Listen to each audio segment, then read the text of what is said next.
بہت خوب تیمور، مگر پیوستہ رہ شجر سے امید نو بہار رکھ۔ اور اب وہ عالی جناب جن کی تاریخ میں نے زمین و آسمان کے کلابے ملا دیے تھے وہ تشریف لا چکے ہیں۔ منصفین سے گزارش کروں گا کہ یہ مقابلے کا حصہ نہیں ہے، یہ اعزازی ہے۔ جناب کیسر رشید صاحب، آپ کا تعارف میں پہلے کرا چکا ہوں۔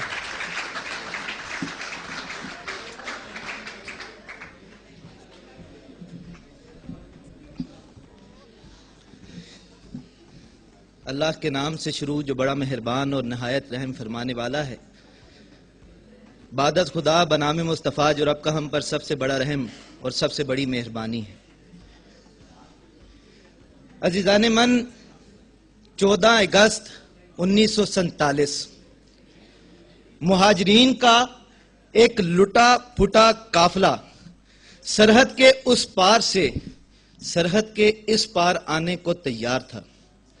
اس قافلے میں ایک ایسی بیٹی بھی تھی جس نے اپنے باپ کو تحریک پاکستان کے لیے گنوا دیا۔ اس بہن نے اپنے بھائی کو اسی تحریک میں گنوانے کے بعد اپنی عصمت تک گنوا دی، لیکن جب وہ اس لکیر کو پار کر کے پاکستان کی سرزمین پر پہنچتی ہے تو وہ یہ سب غم بھول کر، اپنی ذاتیات کو بھول کر صرف اس مٹی پہ رب کے حضور سجدہ ریز ہوتی ہے۔ اور صاحب علی وقار جب وہ سجدہ ریز ہو کر اٹھتی ہے تو وہ یہ کہتی ہے، میں نے اپنی منزل پاکستان کو پا لیا۔ یعنی اس وقت کے مسلمانوں کی منزل ایک ایسا قطع اراضی حاصل کرنا تھا جہاں پر اسلام کے اصولوں پر عمل پیرا ہوا جا سکے۔ تو آج بھی اس قوم کو ایک ایسی فلاحی اسلامی ریاست بنانا ایک منزل ہے کہ جس میں ہر ایک کو زندگی گزارنے کی آزادی ہو۔ اور جس طرح سے اس بیٹی نے اپنے مصائب و آلام کو بھلا کر اپنی منزل پا کر اپنی فتح کا اعلان کیا تھا، آج ہمیں بھی اپنی پرواز کو بدل کر اسی منزل کو حاصل کرنا ہے۔ لیکن عزیزان من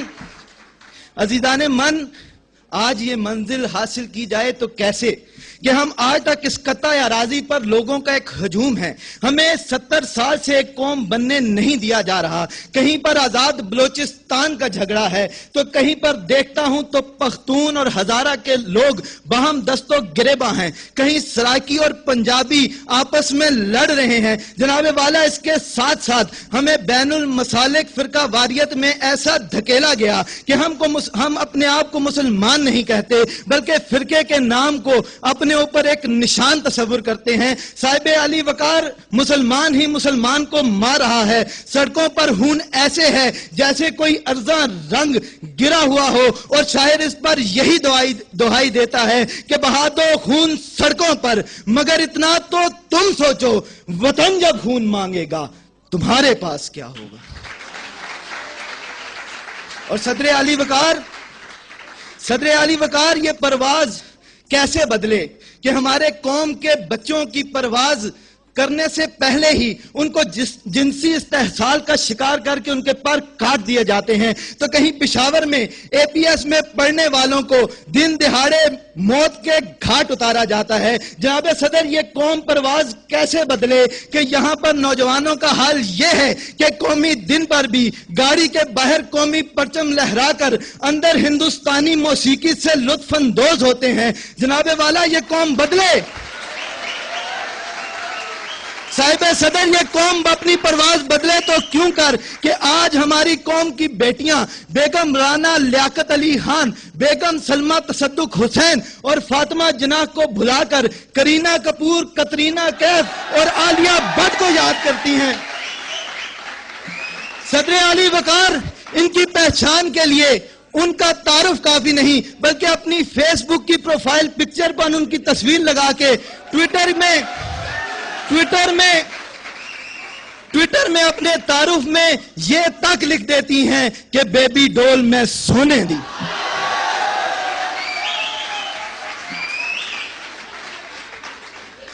عزیزان من اس پرواز کو بدلنا ہوگا۔ ہاں اس پرواز کو بدلنا ہوگا۔ ہمارے قوم کے بچوں کو اعتزاز حسن کی پیروی کرنا ہوگی جو اپنے دشمن کو بتاتا ہے کہ تم اپنے باطل ارادے کے لیے اگر اپنی جان دے سکتے ہو تو ہم تمہاری دہشت کو اپنے پاؤں تلے رون دیں گے۔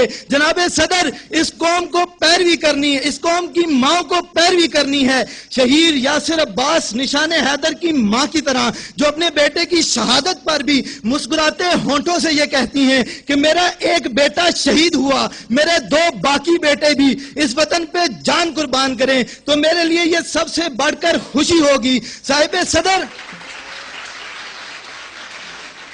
صدر، اس قوم کو اپنی پرواز بدلنا ہوگی، اس قوم کے بزرگوں کو بھی پیروی کرنا ہوگی۔ بلقیس عیدی اور عبدالستار عیدی کی جو بھارت میں ایک افسانوی بجرنگی بھائی کے جواب میں حقیقتاً گیتا کی حفاظت کر کے بتاتے ہیں کہ یہ ملک، یہ قوم اپنی اقلیتوں کو تحفظ دیتا ہے۔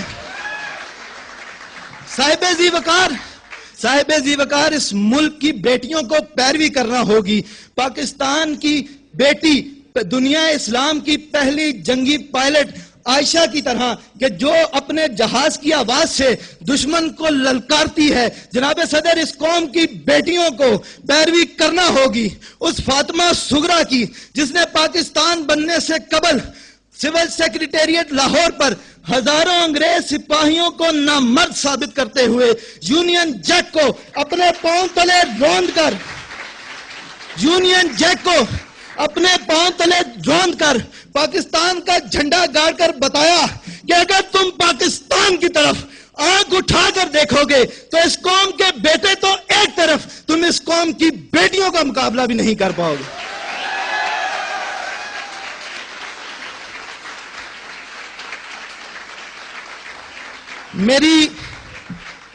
میری سیوان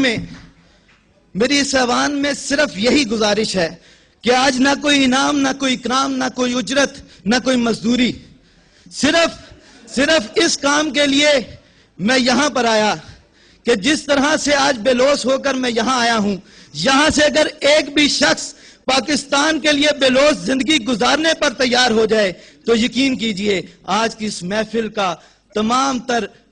محفل کا مقصد پورا ہو جائے گا۔ اللہ رب العزت سے دعا ہے کہ ہم سب کو اپنے ملک کے لیے خدمت کرنے کی توفیق عطا فرمائے۔ آپ سب کی توجہ کا بہت شکریہ۔